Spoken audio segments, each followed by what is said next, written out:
पूरग्रस्त अशी अनेक गावं आहेत जिथपर्यंत अजून प्रशासन किंवा टीव्हीचे कॅमेरे पोहोचले नाहीत. तिथपर्यंत पोहोचण्याचा आपण प्रयत्न करतोय.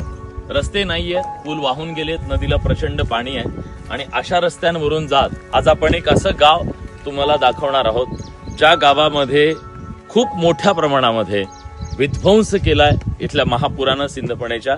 आणि त्या गावाचं नाव आहे सिरसमार्ग गाव, जे मोसंबी पिकांचं हब म्हणून ओळखलं जातं.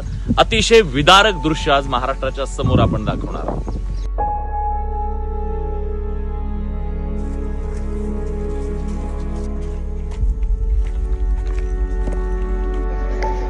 ज्या रस्त्याने आपण निघालोय तो रस्ता शेतकऱ्यांचा रोजचा रस्ता आहे.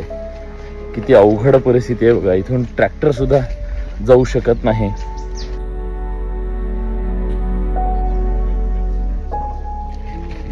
महसूलच्या अधिकाऱ्यांना फोन करतात शेतकरी. 3 दिवस झाला आणखी कोणीच आलेलं नाही इकडे.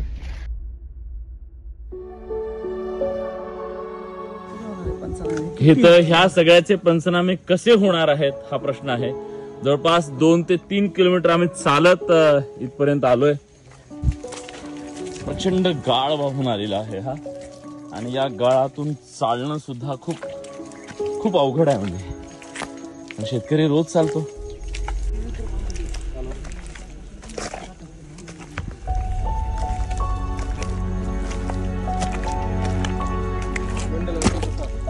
नेते मंडळींना जर या रस्त्यावर आणलं ना, इथून एकदा गेले ते की डायरेक्ट मदत जाहीर करतील अशी परिस्थिती आहे. पुढे चप्पल सुद्धा चालणार नाही.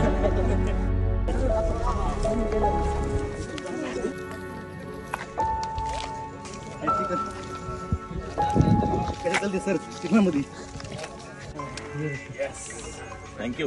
काटेत बरं का सर, काटे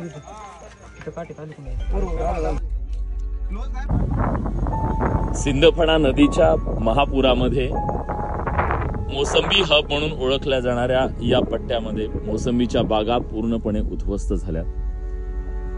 जे झाड 5 वर्षानंतर फळधारणा करतं, 5 वर्ष त्याला जगवावं लागतं आणि पुढची 25 वर्ष हे शेतकऱ्याची भाकरी असतं. ही सगळी बाग मुळासकट उखडून पडली.